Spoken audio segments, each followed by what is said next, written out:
You ask Tiger to solve. This deals with linear equations with one unknown. The final result is x equals 5. Let's solve it step by step. Group all x terms on the left side of the equation. Add 3x to both sides. Simplify the arithmetic. Group like terms. Simplify the arithmetic.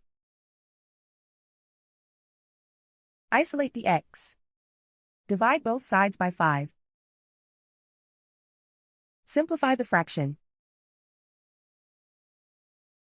Find the greatest common factor of the numerator and denominator. Factor out and cancel the greatest common factor. And so the final result is x equals 5.